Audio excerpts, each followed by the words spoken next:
Suara gemericik air teh yang dituang ke dalam gelas plastik menjadi musik latar hidupku setiap malam. Namaku Laras. Di usia 37 tahun ini, aku sudah hafal betul bagaimana cara menyembunyikan retakan di hatiku dengan senyum yang paling lebar.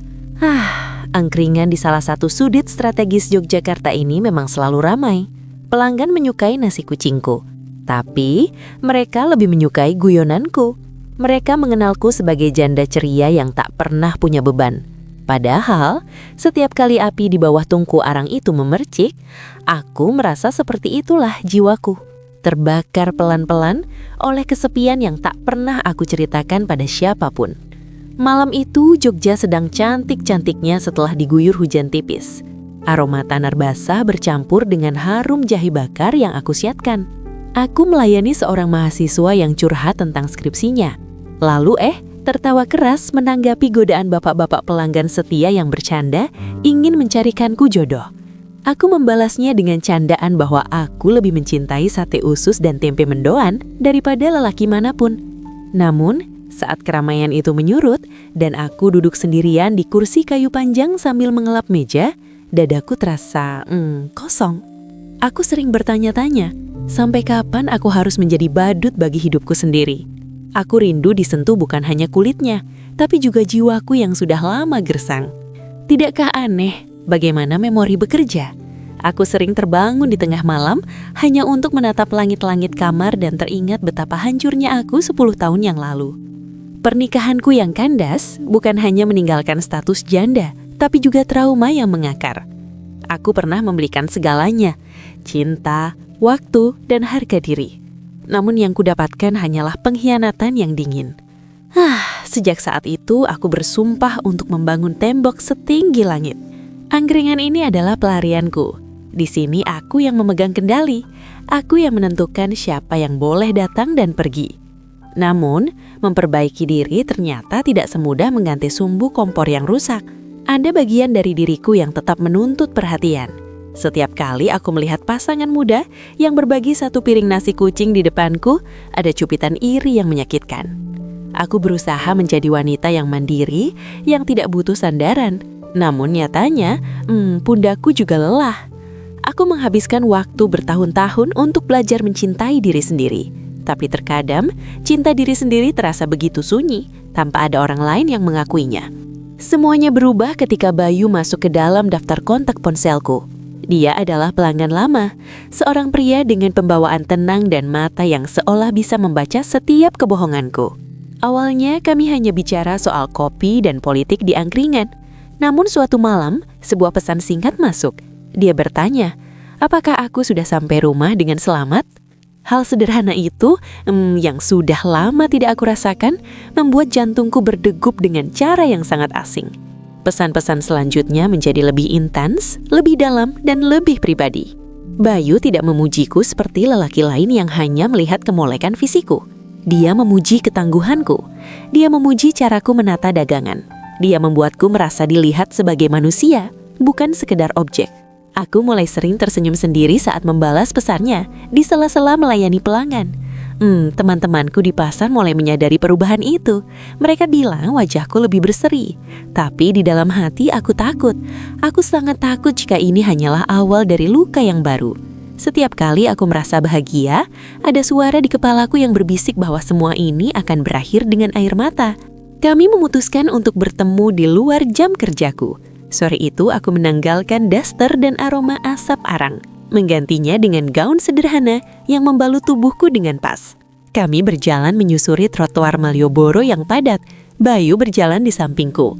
Tangannya sesekali menyentuh lenganku secara tidak sengaja, mengirimkan setrum halus yang membuat bulu kuduku berdiri.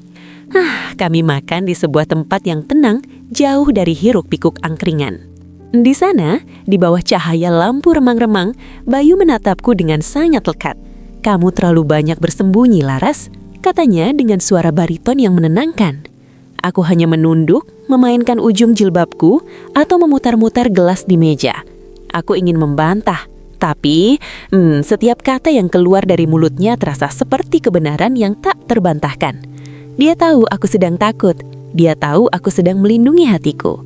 Malam itu untuk pertama kalinya setelah sekian lama, aku membiarkan seorang pria menggenggam tanganku di bawah meja. Rasanya hangat, kokoh, dan seolah memberiku izin untuk menjadi lemah sejenak saja. Setelah pertemuan itu, perang di dalam kepalaku semakin hebat. Aku adalah wanita berusia 37 tahun. Secara norma sosial, aku harusnya sudah sangat dewasa dalam mengelola emosi. Namun, di hadapan Bayu, aku merasa seperti remaja yang baru mengenal cinta.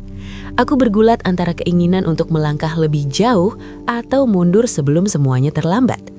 Logikaku berteriak bahwa pria bisa datang dan pergi, tapi hatiku berbisik bahwa aku berhak untuk bahagia lagi.